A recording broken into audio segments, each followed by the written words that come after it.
बिस्मिल्लाहिर्रहमानिर्रहीम। Welcome to Researchpedia channel. दोस्तों, आज की इस वीडियो में मैं आपको एक नॉर्मल वे बताऊंगा कि किसी भी स्टडी का आप कंक्लूजन किस तरह से ड्रा करते हैं, कौन सी चीज़ें आपको कंक्लूजन में जो हैं वो लिखनी चाहिए और किस तरह से आप एक पॉसिबल जो कंक्लूजन है वो ड्रा कर सकते हैं। मैं फिर यहाँ पर एक्सप्लेन करता चलूँ that I am a moderate researcher. Moderator researcher उसको कहते हैं जो अभी रिसर्च कुछ हद तक सीख गया है। मुकम्मल रिसर्च तो मैं क्लेम नहीं करता। बहुत सारे जो एक्सपीरियंस्ड रिसर्चर हैं, स्पेशली जो डॉक्टर हजरात हैं जो पीएचडी कर चुके हैं, जिनकी 50, 100, 150 के नज़दीक पब्लिकेशंस हो चुकी हैं, उनका एक अपना स्टाइल है लिखने का। मैं क्योंकि अभी मॉडरेटर हूँ इस फील्ड में, मॉडरेटर जो बिगनर से अगला मरहला होता है। बिगनर उन लोगों को हम कहते हैं कि जिनको बिल्कुल नहीं लिखना आ रहा, ठीक है, जो अभी सीख रहे हैं। तो बहरहाल मैं अपनी सिर्फ नॉलेज शेयर करूँगा कि मैं कंक्लूजन कैसे ड्रॉ करता हूँ, ठीक है, और मैं कौन सा मेथड इस्तेमाल करता हूँ कंक्लूजन को ड्रॉ करते हुए। बहरहाल I am not claiming that it is the only way to conclude.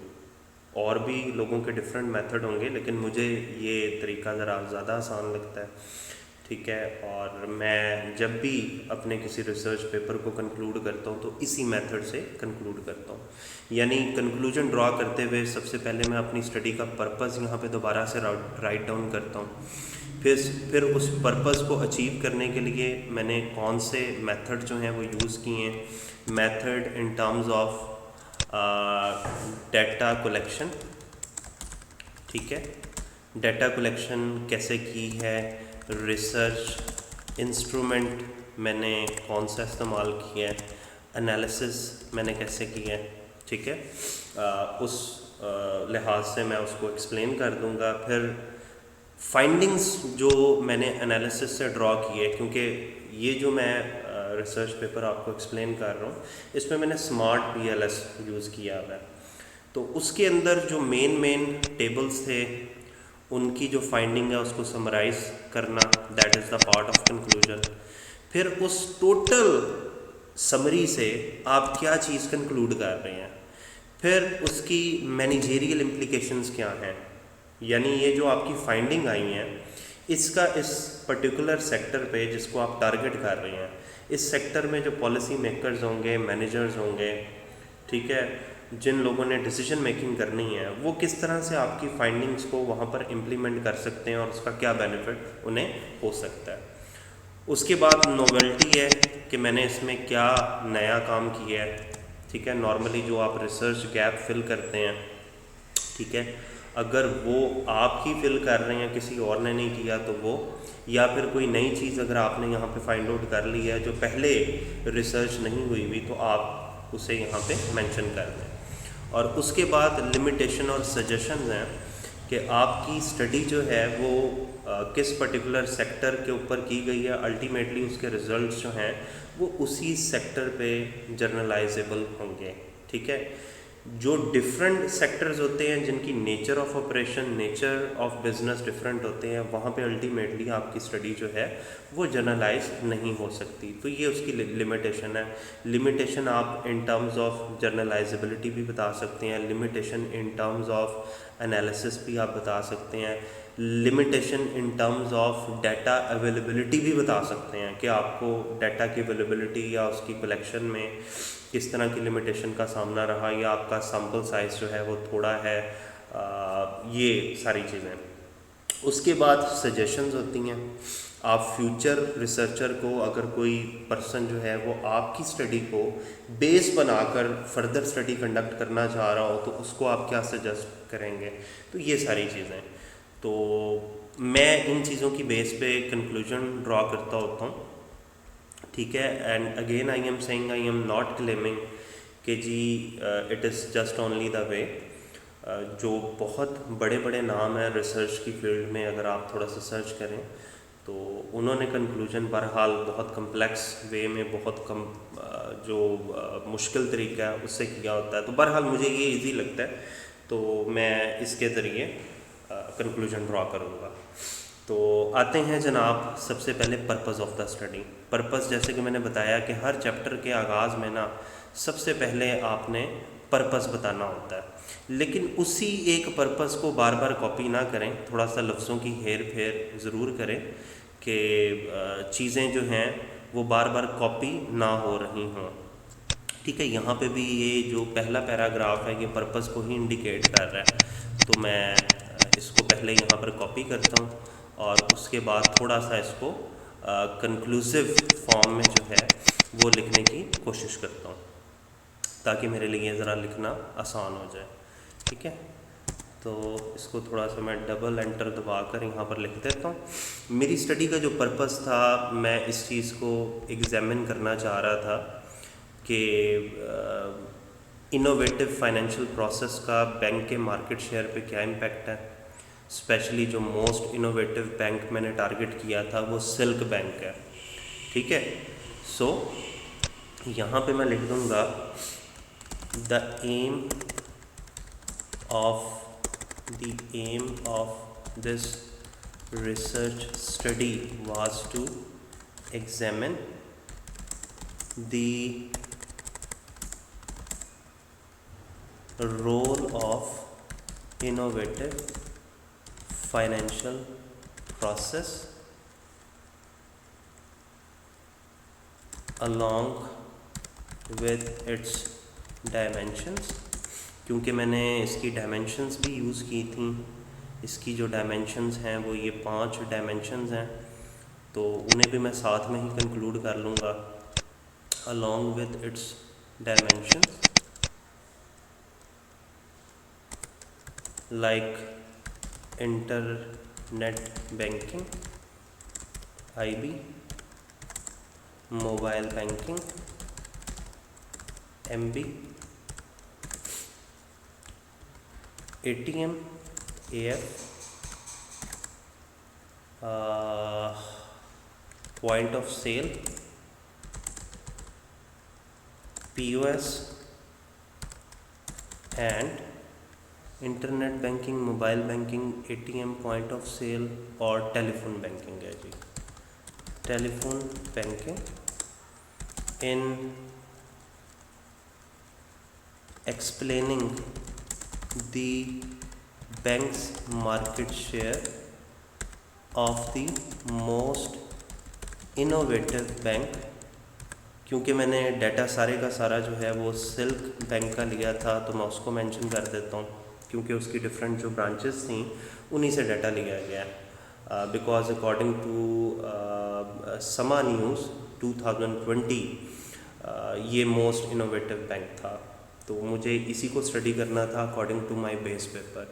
क्योंकि बेस पेपर में ईरान के ऊपर स्टडी कंडक्ट हुई थी और उन्होंने भी अपना एक शहर नाम से बैंक है जिससे वो मोस्ट इनोवेटिव बैंक कंसिडर करते हैं, तो उस पर स्टडी कंडक्ट की हुई थी। तो मैंने पाकिस्तान में जो मोस्ट इनोवेटिव बैंक था वो सिल्क बैंक था अकॉर्डिंग टू समा न्यूज़। ठीक है, तो यहाँ पे मैं मेंशन कर दूँगा। एडिशनली मेरा एक सेकंड ऑब्जेक्टिव भी था। Additionally artificial intelligence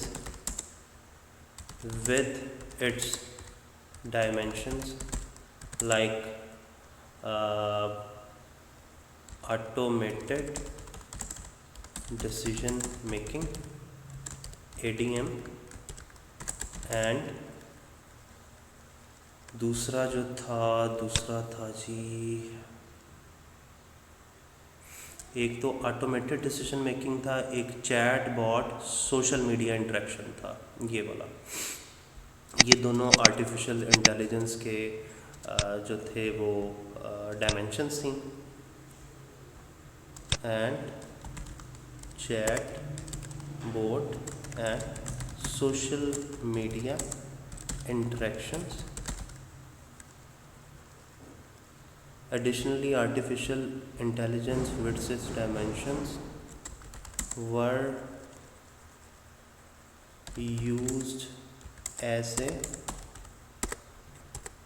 moderating variable of the study। ठीक है जी, ये मेरा पर्पस एक्सप्लेन हो गया। वही जो नीचे लिखा हुआ है वही मैंने ऊपर लिख दिया, थोड़े से लफ्ज़ मैंने चेंज कर दिए। तो आपने भी इसी तरह से इसको थोड़ा सा चेंज करके लिखना है, एज इट इज़ कॉपी नहीं करना। उसके बाद मैं मेथड के ऊपर आता हूँ कि मेथड को किस तरह से एक्सप्लेन। अच्छा जी, उसके बाद क्योंकि मैं पहले एक्सप्लेन कर चुका हूँ, हम मेथड को डिस्कस करेंगे। तो हमने मेथड को भी 3 तरह से डिस्कस करना है। डाटा कलेक्शन कैसे हुई है, रिसर्च इंस्ट्रूमेंट क्या यूज़ किया है, एनालिसिस कैसे किया है। ठीक है, इसके लिए हमें मेथडोलॉजी का जो चैप्टर है उसकी तरफ जाना पड़ेगा। तो हम मेथडोलॉजी के चैप्टर की तरफ चले जाते हैं और वहाँ पर चेक कर लेते हैं कि हमने डाटा जो है उसको कलेक्ट कैसे किया है। तो ये चैप्टर नंबर 3 है, यहाँ पर इसको हम देख लेते हैं जी। सबसे पहले तो ये कि हमने ये बैंक चूज़ क्यों किया, क्योंकि इस बैंक को जो है वो अवार्ड मिला था as a most innovative bank. ठीक है जी, पॉपुलेशन ऑफ द स्टडी ये थी और इसके अकॉर्डिंगली जो है हमने काम किया है। हमारा जो सैंपल था वो सिंपल रैंडम सैम्पलिंग के तौर पर यूज़ हुआ था, और ये मैं यहाँ पे ऐड करता चलूँ, ये basically cluster based drawn based on cluster simple random sampling approach. तो एक तो ये चीज़ है। दूसरा, डाटा कलेक्शन के लिए हमने क्वेश्चनर यूज़ किया था। ठीक है जी, सर्वे क्वेश्चनर, जिसके बेसिकली 4 सेक्शंस थे। पहला सेक्शन जो है वो सोशियो इकोनॉमिक और डेमोग्राफिक फैक्टर पे था। दूसरा सेक्शन जो है उसमें क्वेश्चन स्टेटमेंट थी relevant to innovative financial process. ठीक है, इसी तरह थर्ड सेक्शन में जो है वो स्टेटमेंट थी रिलेटेड टू मार्केट शेयर, और चौथे सेक्शन में जो है वो आर्टिफिशियल इंटेलिजेंस और उसकी जो डायमेंशंस हैं उससे रेलेवेंट स्टेटमेंट थी। जो क्वेश्चनर है उसको 2 बुकलेट की फॉर्म्स में जो है वो 2 सेपरेट टाइम्स में भेजा गया है in order to control the common method biases. ठीक है, पहला जो पार्ट था उसमें पहले 2 सेक्शन थे और दूसरे पार्ट में तीसरे से चौथा सेक्शन था। और दोनों जो बेसिकली सेक्शन थे या दोनों जो सेगमेंट थे वो हमने 3 से 7 दिन के गैप्स के हिसाब से जो हैं वो कलेक्ट किए हैं। ठीक है, और तकरीबन 200 लोगों को रिस्पांस भेजे थे और उसमें से 154 आए थे। तो उसके बाद ऑपरेशनलाइजेशन है वेरिएबल्स की, वो खैर बहरहाल यहाँ पे हम थोड़ा सा इनको समराइज़ करते हैं। तो ये सारा कुछ यहाँ पे हमने समराइज़ करना है। ठीक है, in terms of data collection.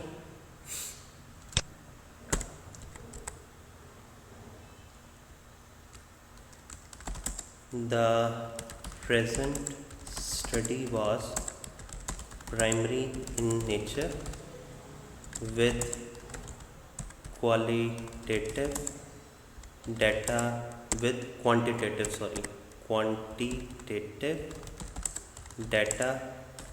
collection procedure using survey questionnaire,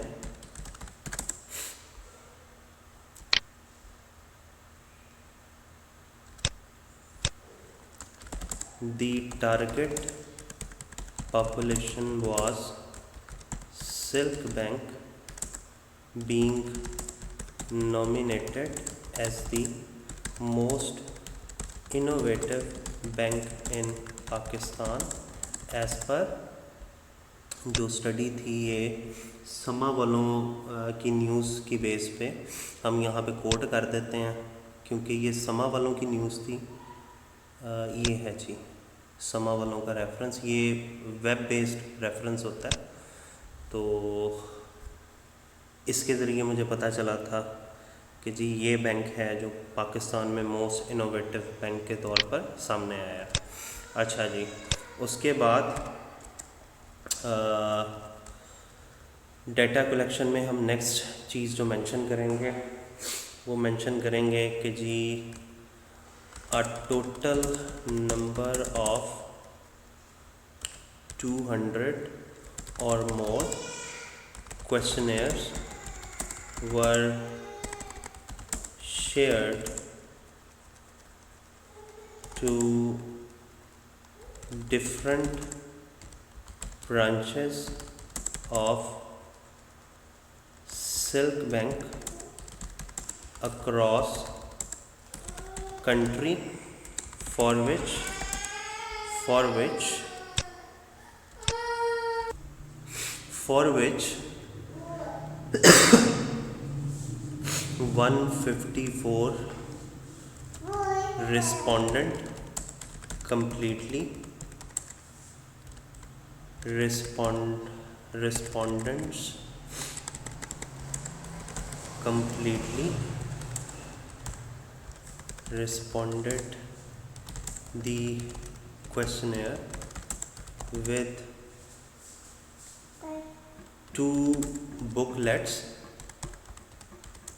comprising the section 1 and 2 shared in different point in time with the gap of 3 to 7 days for each। ठीक है जी। अब इसके लिए जो सैम्पलिंग टेक्निक हमने इस्तेमाल की थी वो क्लस्टर बेस्ड सैम्पलिंग थी। The study uses cluster based sampling due to the fact of Silk Bank's branches located in different cities and towns across Pakistan। ठीक है जी, ये हो गया हमारा data collection. Research instrument as I have already explained वो था हमारा questionnaire. The research instrument used in the present study was survey questionnaire comprising 4 segments. पहला जो सेगमेंट है first for socio economic and demographic features. ठीक है जी। Second जो था for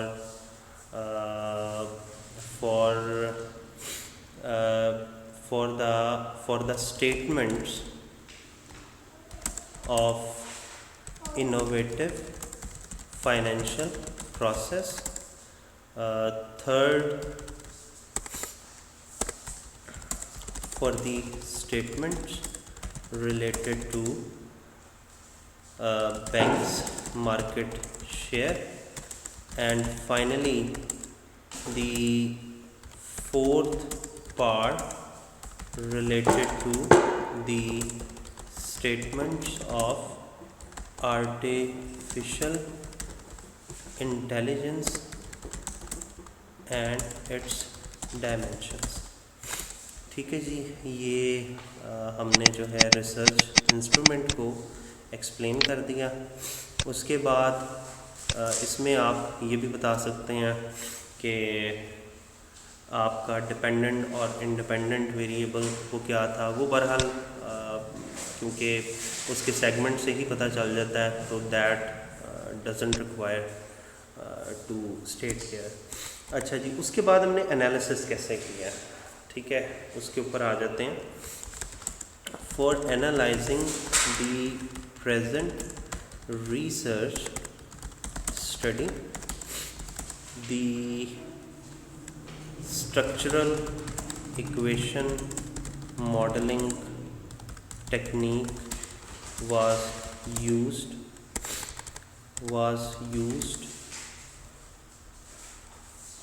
with the help of smart PLS software due to the effect of limited sample size of 154। Basically होता क्या है कि अगर सैम्पल साइज़ आपका 350 या इससे कम हो या 30 से भी कम हो तो जो रिसर्चर या ऑथर सजेस्ट करते हैं वो ये कि स्मार्ट पीएलएस आप यूज़ करें, स्मार्ट पीएलएस आप यूज़ करें।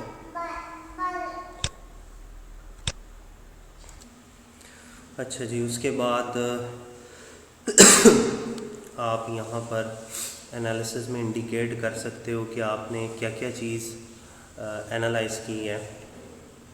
तो इस स्टडी के अंदर जितने मैंने टेबल बनाए हैं उनके टाइटल यहाँ पे मेंशन कर दूँगा, ठीक है। लाइक मैंने सबसे पहले सोशियो इकोनॉमिक और डेमोग्राफिक समरी क्रिएट की SPSS की मदद से, और उसके बाद measurement model, smart PLS, convergent validity, ठीक है, फ्रॉम स्मार्ट PLS, और उसके बाद डिस्क्रिमिनेंट वैलिडिटी स्मार्ट PLS, ठीक है, structural model and structural estimation from smart PLS। तो ये चीज़ें मैं यहाँ पर मेंशन कर दूँगा। दी estimations include the demographic, graphic and socio-economic summary using SPSS, measurement model, convergent validity, outer loadings,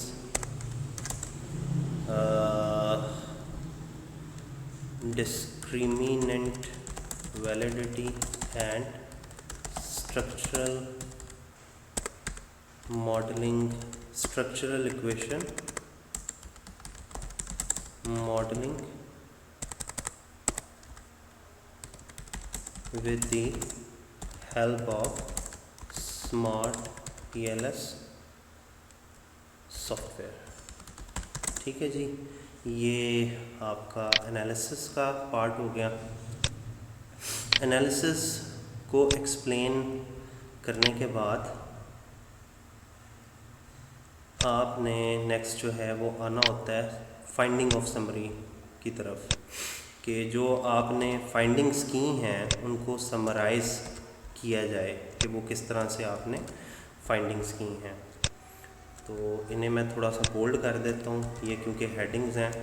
अगर आप रिसर्च पेपर लिख रहे हैं तो बाद में आप हेडिंग ख़त्म करके जो है पैराग्राफ्स को मर्ज भी कर सकते हैं। But if you are working on a research report, specially जो BS या MPhil लेवल पे जो बच्चे रिसर्च रिपोर्ट बना रहे होते हैं उनको मैं सजेस्ट करूँगा कि वो हेडिंग्स जो हैं उन्हें मत हटाएं। तो यहाँ पे मैंने समरी बनानी है कि मैंने डिफरेंट जो टेबल्स बनाए हैं उसमें से क्या क्या जो है वो समरी आई है। तो यहाँ पे मैं उनको इंडिकेट कर दूँगा। The analysis, the detailed analysis of this study revealed the summary of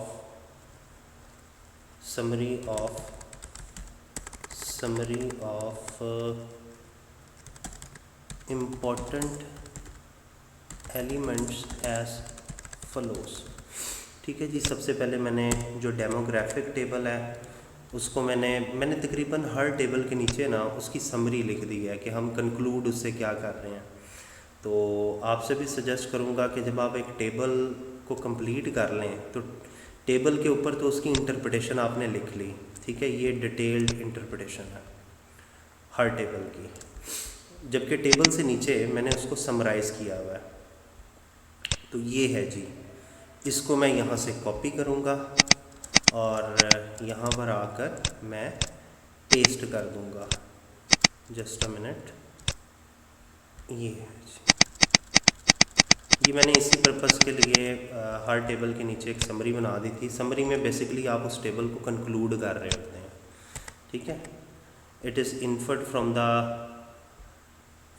the above table, या आप यहाँ पे लिख दें it is inferred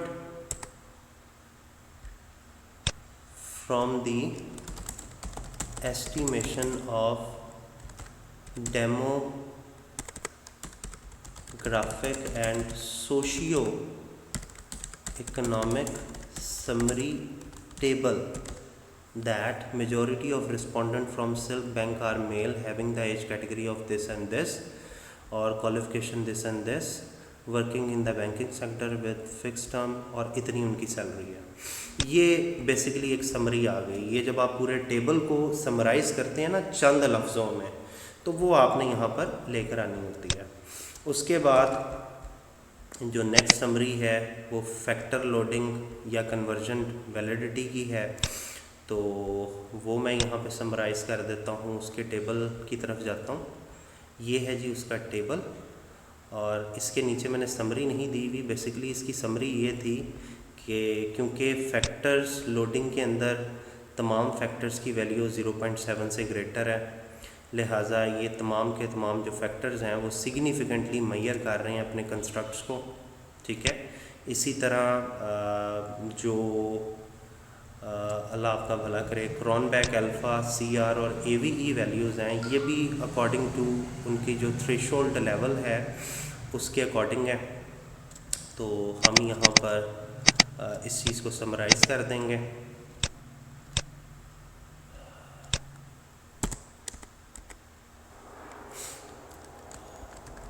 All the factors in the relevant table estimations indicate that relevant table estimation indicate that the constructs of the study like innovative financial process, banks market share, and artificial intelligence along with their dimensions are strongly measured by their relevant factors as indicated in table 2 and figure 2. The threshold level of factor to be considered for measuring a construct is 0.70. Therefore, the factors less than this level are removed in the analysis procedure. Only final values indicating the factor loading for each constructs were included and reported in the final estimations. ठीक है जी, ये हो गया जी। मैं explain कर रहा था factor loading को। फैक्टर लोडिंग के बाद कन्वर्जेंट वैलिडिटी, उसके रिज़ल्ट्स को समराइज़ करना है, तो उसके टेबल पे चले जाते हैं हम। तो अकॉर्डिंग टू टेबल ये है जी कन्वर्जेंट वैलिडिटी। इसमें क्रॉनबैक अल्फ़ा, CR और AVE, इसकी जो वैल्यू है वो बेसिकली कन्वर्जेंट वैलिडिटी में आती हैं। क्रॉनबैक अल्फ़ा की वैल्यू 0.7 से ग्रेटर होनी चाहिए, CR की वैल्यू 0.7 से ग्रेटर होनी चाहिए, जबकि AVE की वैल्यू 0.5 से ग्रेटर होनी चाहिए।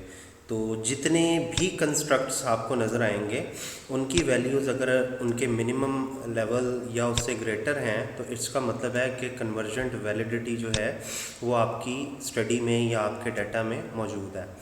तो यहाँ पे मैंने इसकी इंटरप्रिटेशन लिखी होगी। The rule of thumb for convergent validity as per the suggestion of Haier et al. Is 0.708 for Cronbach alpha, for composite reliability, and for average variance extracted. Therefore, it is inferred that the constructs of the study are valid and reliable as per the rule of thumb established by this researcher. तो just हम इस एक line को यहाँ से copy कर लेते हैं क्योंकि हमने सिर्फ यहाँ पर उसकी समरी लिखनी है। We don't need to discuss के जनाब इस ऑथर के अकॉर्डिंगली ये रिजल्ट्स हैं, नहीं, आप जस्ट समराइज़ करते जाओ यहाँ पर चीज़ों को कि आपने किस किस टेबल में से क्या क्या इन्फर किया हुआ। It is inferred that constructs of the study are valid and reliable as the rule of thumb for convergent validity as 0.70 for Cronbach alpha, 0.70 for composite reliability और 0.50 for average variance extracted. Therefore all the constructs are valid and reliable according to this criterion. अच्छा जी, उसके बाद discriminant validity है। उसके लिए हम उस टेबल का इन्फ्रेंस देख लेंगे कि वहाँ पे क्या इन्फ्रेंस हुआ है। तो ये है जी डिस्क्रिमिनेंट वैलिडिटी का। The discriminant validity is establish in this study. ठीक है जी, क्योंकि जो रूल ऑफ थंब है, the rule of thumb for this criterion is that the square root of AVE for each construct should be highest correlation for other constructs. ठीक है जी, ये इसका रूल ऑफ थंब है। बेशक इसको कॉपी करके आगे इन्फ्रेंस ड्रॉ कर दें। अगर कोई वैल्यू आपकी इस पे पूरी नहीं उतर रही तो वो भी आपको मेंशन करना पड़ेगा। All by meeting this criterion all the constructs are valid using Fornell-Larker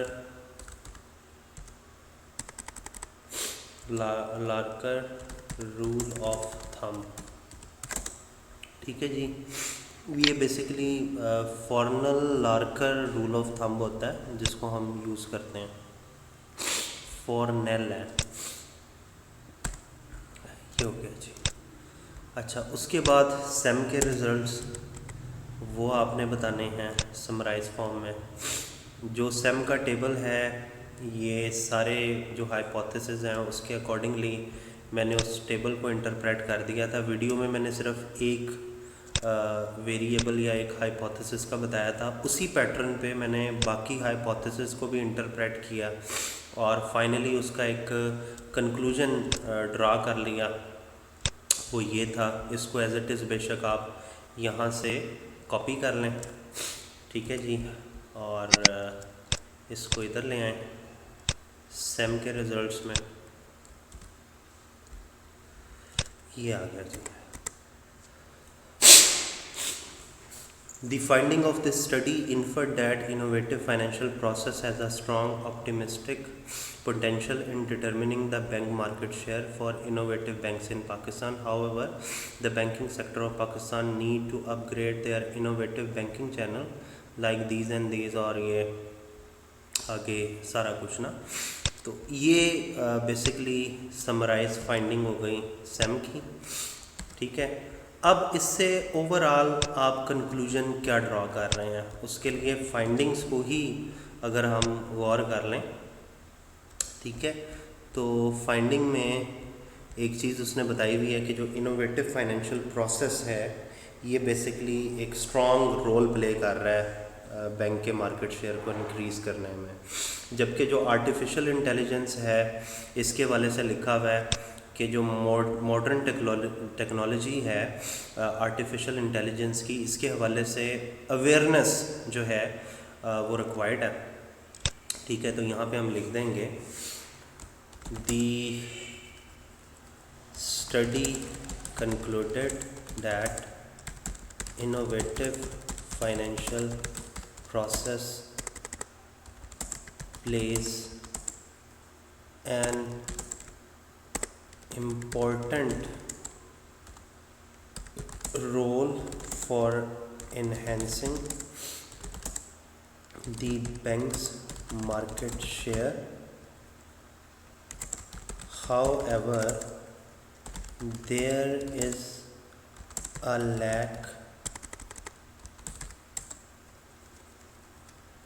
lack of awareness regarding the usage of artificial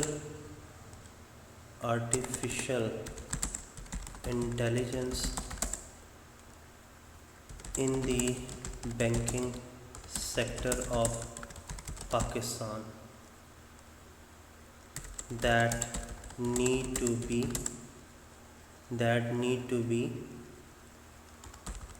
efficiently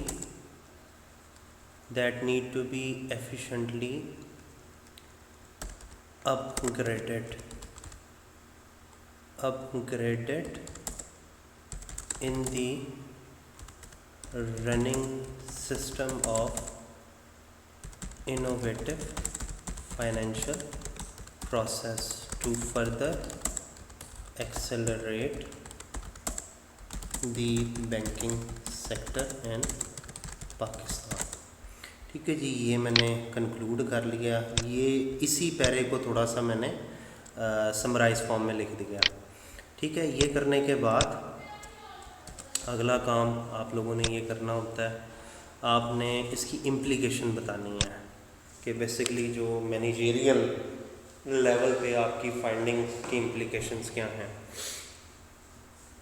तो बेसिकली इम्प्लीकेशंस का मतलब ये है कि जो मेरे रिज़ल्ट्स हैं वो ये बता रहे हैं कि जो बैंकिंग सेक्टर है पाकिस्तान के अंदर, इसको मतलब तमाम बैंक्स को अगर अपनी मार्केट शेयर इंक्रीज़ करना है, इन्हेंस करना है और इंटरनेशनल लेवल पे कम्पीट करना है, तो they should consider the innovative banking channels like ATM, ठीक है, internet banking, mobile banking, point of sale, ATMs etcetera, in order to enhance their bank shares. मतलब जो बैंक के मैनेजर्स हैं उन्हें ऐसी पॉलिसीज़ बनानी पड़ेंगी जिनके ज़रिए इनोवेटिव फाइनेंशियल प्रोसेस जो है उसको अपग्रेड किया जा सके। अभी भी कुछ बैंक्स हैं जो ट्रेडिशनल सिस्टम के तहत चल रहे हैं, जैसे कि हमारा नेशनल सेविंग सेंटर है, नेशनल बैंक ऑफ पाकिस्तान है, उनके system still need to enhance हैं। तो तमाम बैंक्स, जितने भी बैंक्स हैं, अगर हम चाह रहे हैं कि उनका बैंक मार्केट शेयर इंक्रीज़ हो तो उन्हें इनोवेटिव फाइनेंशियल प्रोसेस के हवाले से काफ़ी ज़्यादा काम करने की ज़रूरत है। प्लस आर्टिफिशियल इंटेलिजेंस को जो है वो अलाइन करना पड़ेगा मौजूदा सिस्टम के साथ, और लोगों को इसके यूसेज के हवाले से अवेयरनेस देनी पड़ेगी। तो यहाँ पे मैं इम्प्लीकेशंस में ये चीज़ मेंशन कर देता हूँ। The study implies that the policy makers and decision makers in the banking industry should focus to consider the innovative financial processing channels like mobile banking, internet banking, ठीक है, point of sale, point of sale है, telephone banking है, and ATMs in order to enhance the market share of their respective banks. Additionally, they need to enhance the public awareness as well as the training of existing staff in order to properly utilize the benefits of artificial intelligence integration in their existing financial process. ठीक है जी, ये suggestions मतलब ये एक तरह से इसकी implementation हो गई कि किस तरह से ये जो इसकी प्रैक्टिकल इम्प्लीकेशंस हैं वो किस तरह से अफेक्ट कर सकती हैं आपके पॉलिसी मेकर्स के डिसीजन को। उसके बाद नोवेल्टी क्या है? नोवेल्टी ये है कि जो बेस स्टडी है वो ईरान में कंसिडर हुई थी और पाकिस्तान में आर्टिफिशियल इंटेलिजेंस के हवाले से काम नहीं हुआ था, specially with the integration of innovative financial process. So this study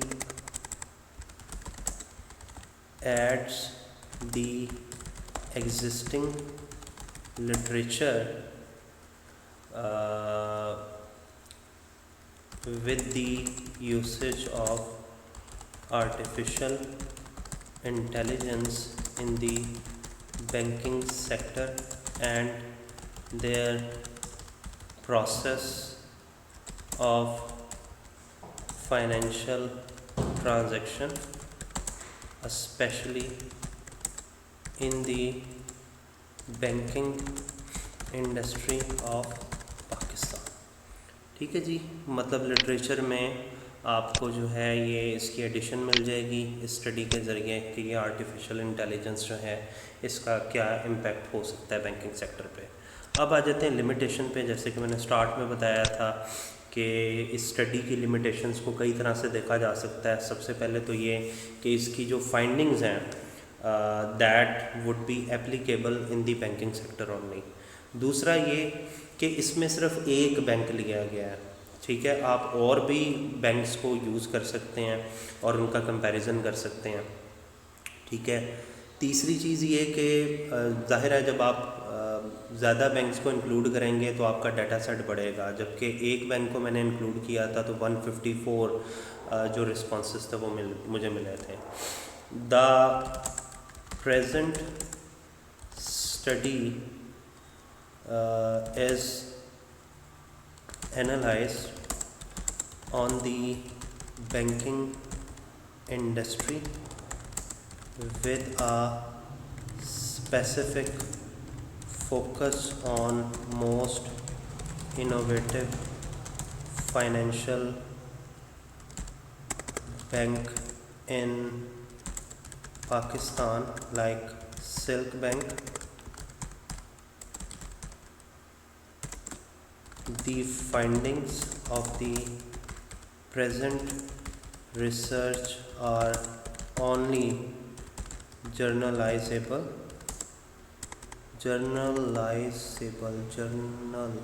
generalizable in the banking sector only and cannot be applicable on other industries due to the specific nature of their business. The future research may include the Islamic and traditional banks comparison on the basis of this study. Additionally, more than one bank can be selected in order to enhance the sample size,